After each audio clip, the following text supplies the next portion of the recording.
Good morning, ladies and gentlemen.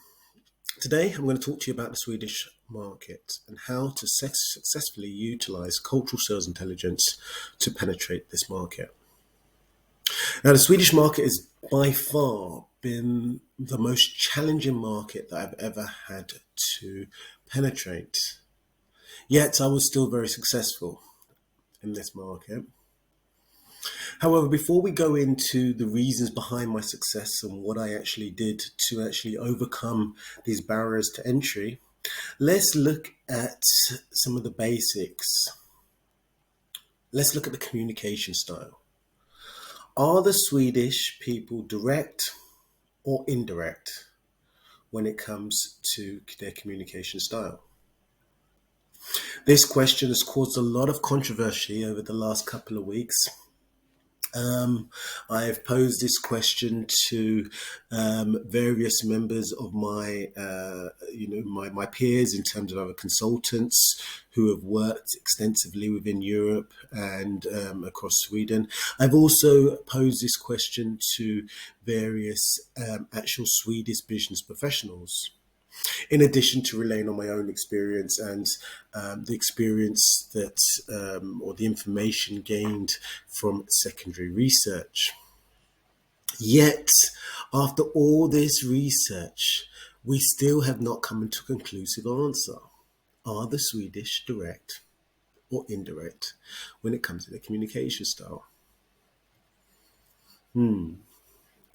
Despite what the research says, I'm going to give you my interpretation or my opinion based on my experience whilst penetrating this market. Here are the facts from my perspective.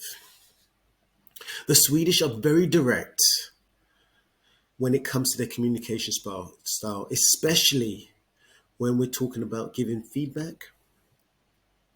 And when we're talking about in terms of their day-to-day communication with one another, especially when we're talking about things that they like and they dislike. I found them to be so direct to the point of where it's mainly even, it could be considered as blunt or even abrupt or rude. They are not rude. They are not rude people. I don't want to say that they are. They are not. They are very, very nice people. But especially when they're giving feedback, it's just, and they are maybe this nature only revolves around when they're dealing with sales professionals. But however, as we are talking about cultural sales intelligence, I think this is relevant. So therefore, when you are pitching a product, solution or service to the Swedish market, and you ask them for their feedback, be prepared for a very direct response. However, on the flip side, they can be very indirect. Now, when I say indirect, we're not talking about in terms of whether it's high or low context in terms of their communication. We're talking about that they utilize a lot of body language to actually convey their point. With Sweden, if you really, really want to successfully or understand how to successfully navigate this market, you need to really, really understand how to read their body language. Little subtle gestures and subtle cues, will help you to identify, one, who the decision maker is in the room, two, what their actual thoughts and feelings are in regards to what you're actually saying. If you're not good at reading body language, one of the ways that I found to get around this point is to engage with the group, engage with multiple decision makers. The Swedes value consensus decision making. That means that if you are proposing a product, solution or service which is for a department or for the whole business. Instead of just speaking to the decision maker, speak to the decision maker, or map out all the stakeholders and map out all the users. Why? Because then you can speak to them direct, all of these different parties individually, and get the individual feedback. That way, you don't need to have to play mind games and read what the underlying tone is in the room in order to know whether your solution is going to be approved or not.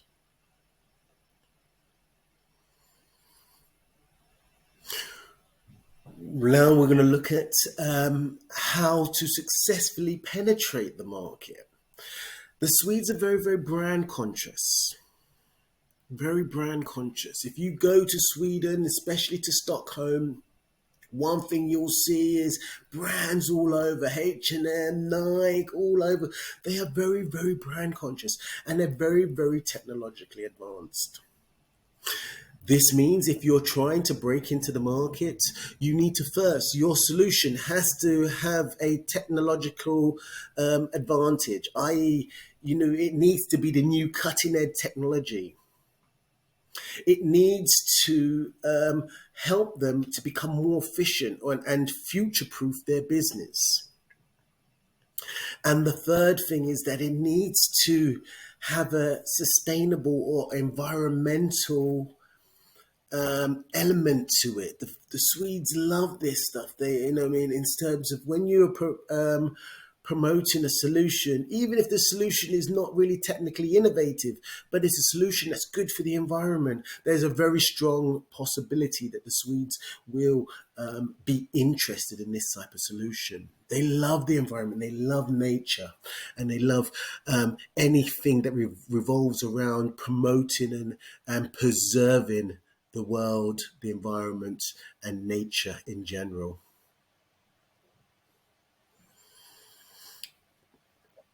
When you're actually, promoting and marketing these solutions, I would advise you to translate your material into the local language. Now, don't get me wrong, the Swedes are really, really great at English. They're probably better English speaking than most Europeans, but that's irrelevant. They are also a very proud culture, very, very proud, and they're and they have a very strong heritage which they're proud of. And as a result of that, they are going to be much more susceptible to marketing and advertising, which is in their local language.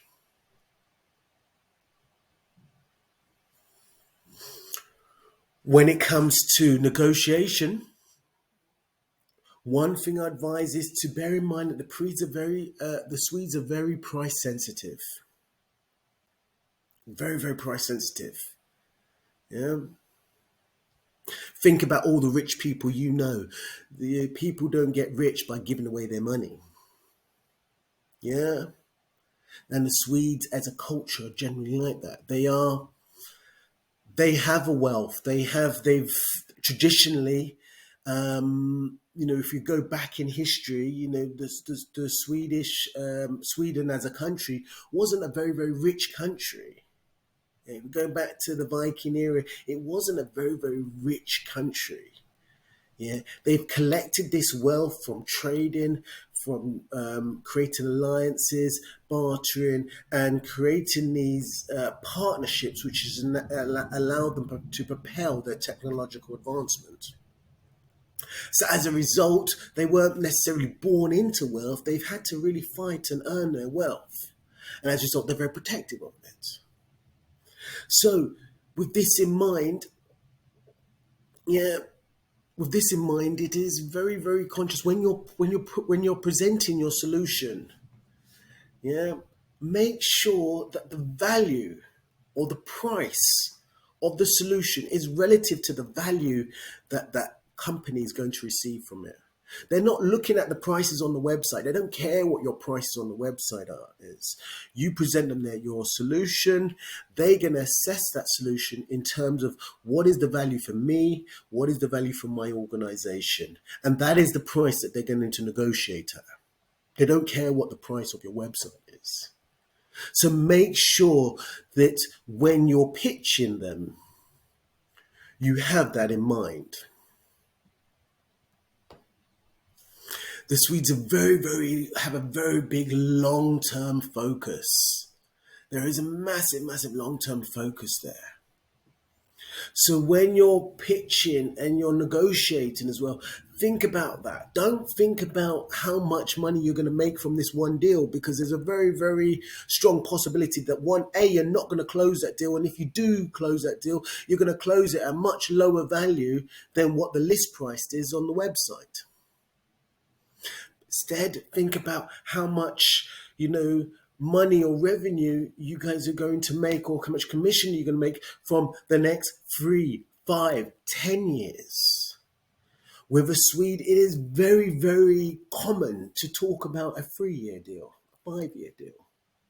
Yeah, these are things that's not uncommon. In fact, these are things that actually resonate much stronger in the Swedish perspective, because they're looking for long-term partnerships, sustainable relationships, and durable solutions which have a high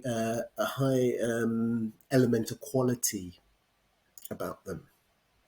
So therefore, when you're actually creating your package, think about creating a proof of concept or some kind of trial. You're doing a kind of a test run for a year or so, and then once you've proven the concept and you've proven the value that your solution can add to their business, then go and straight and try and lock in for a 3 to 5 year deal. That is the real secret to really unlocking the market and really getting the most value. Yeah, go with a price entry solution first, and then coming for the lock-in for a long-term durational deal.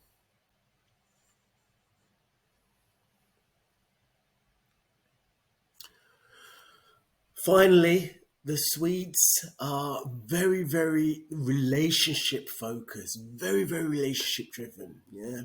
If you're based in Europe and it is easy for you to travel, I would highly suggest that even before you close the deal, go and visit them, build that face-to-face relationship.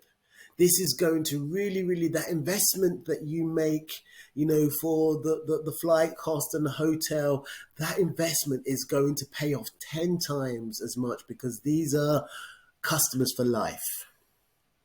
They really are customers for life. But you have to invest into it first. You have to invest into building that relationship. When you're trying to prospect and to build a relationship, don't go in and start talking about, football and this and that. They're not interested in that. They're not interested in that. Instead, utilize your knowledge and your insights, utilize facts and stuff about, facts about the market, or if you want to things like I said before, they really love sustainability, the environment, or anything like that. So if you have information or knowledge in relation to the nature or culture or stuff like that, stuff that they're really interested in, these are good icebreaker topics. But before you go, don't go in there and straight away cold call them and I'm Leon and I'm calling from this company and this is the product value solution. You will not get anywhere. Invest the time, break the ice, build that rapport, and then start slowly weaving your product or solution into the mix. They value integrity. They value honesty. So whenever you say you're going to do something, do it. If you say you're going to follow up, and don't leave it 2 or 3 days. Follow up immediately. They're very efficient, and they like the people they're engaging with to treat them with that kind of respect. Decision making can take a long time within Sweden because of the fact that they will engage with various parties and various other stakeholders within the group to see what the consensus is. It may be that it's only one decision maker that has the power to make that decision, and that the authority lies with one person. and it's not a group decision. But they will still, irrespective, go and speak to the multiple stakeholders and multiple decision makers and influencers. It doesn't matter whether these people are director level or they are bottom users. They will all be engaged and they'll all have their opinion will be counted and will be valid within the decision making process.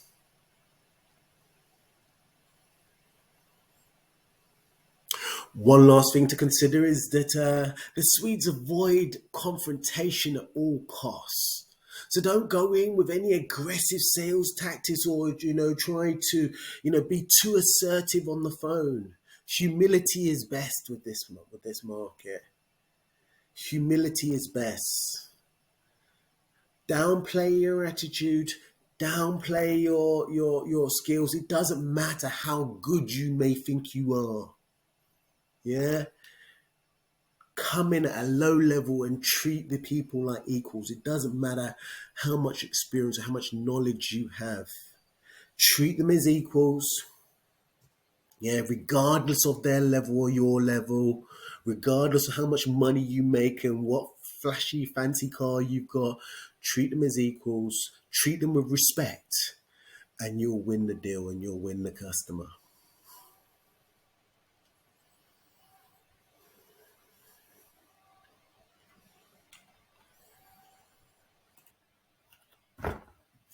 One of the final points that I'm going to make is the point of authenticity. Hey guys, Sweden is a very, very, very technologically advanced market. There is not much product solutions or services that you can pitch that they haven't already seen or probably haven't even already got. Yeah. They are entertaining your conversation and your call because they're being polite and they're avoiding confrontation. And they may be a bit too polite to say no, they're not interested. The one way you're going to overcome this is by being authentic. They love people who are authentic. They love people who are passionate about the product solutions or services they're selling. This was one of the primary reasons why I was very successful in the Swedish market. If anybody who's ever engaged with me, I ooze passion. And that is really, really the golden nugget. That's the golden gem to get through to this market. Be authentic, be passionate, be clear, be transparent, be honest, be a person of integrity. Do what you say you're going to do, Don't be a pushover, but don't be too aggressive and too assertive. Follow all these little points, and you will be successful in this market. This is not a quick win market. This is not a quick win market. This is a long-term game. You're playing for the long-term game here. You're playing the long field. This is a market where you need to really go in with the mindset a customer is for life and not just for a season. Happy hunting all. And I wish you all the best. Please give me a call or follow me on LinkedIn, YouTube, Facebook. We'll start doing some marketing on there soon. Follow us for more great insights into different markets. I believe the next market that we'll be doing is the Italian market, so stick around and get some really great insights for that. All the best. Bye.